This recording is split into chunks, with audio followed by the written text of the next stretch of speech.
Hi guys! For today's vlog, magagulay ang inyong lola ng sari-saring gulay. Wow! Ayan. Naano ko na to guys, na-slice ko na siya guys. Ayan. Dahil wala kaming kalabasa dito, ito na yung available namin dito na mga gulay. Ayan, kamuting bagin yung ilalagay ko guys.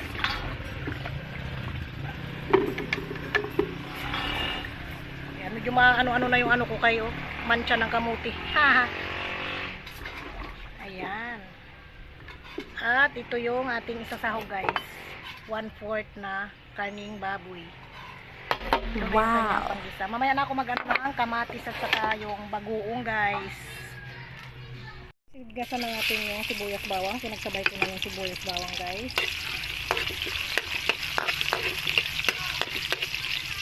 Guys, ilagay na rin natin yung karni. Natin yung papula-pulahin guys. Wow!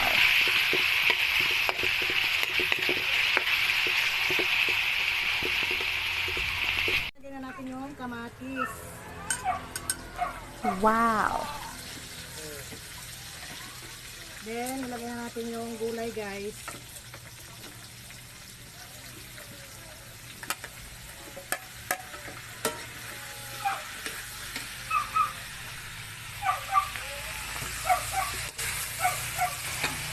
Yan guys, mag-add tayo ng kunting tubig lang na maglambot yung gulay natin guys. Din pala ako kumuha ng sinahog naming okra guys sa aking munting tanim.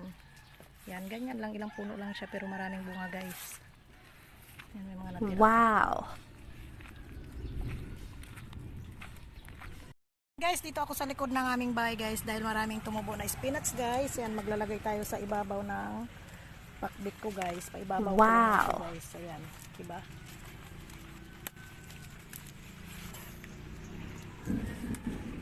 Ang lalago guys. Grabe. Oh. Sobrang lalago. Lalago ng spinach dito guys. Maambon-ambon dito guys. Grabe, nakakatuwa. Ang dami. Yan, solve na to guys. Wow! Yung lalapad ng dahon.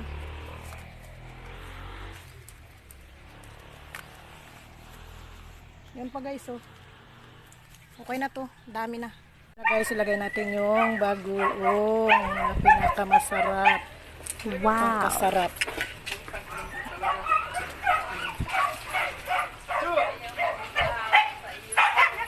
Ayan guys.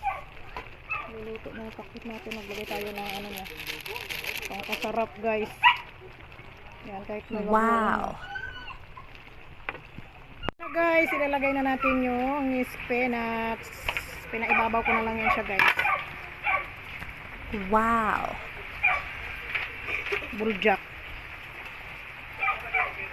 Yan guys, tinabi ko na yung spinach para makita din naman ang ating mga gulay-gulay na sari-sari dyan guys. Wow! Yan na guys, luto na ang ating sari-saring gulay. Wow!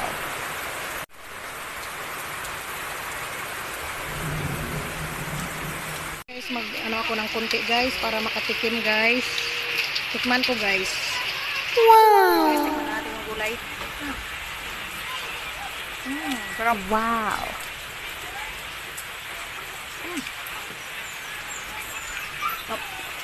Nataw na magkain. Wow!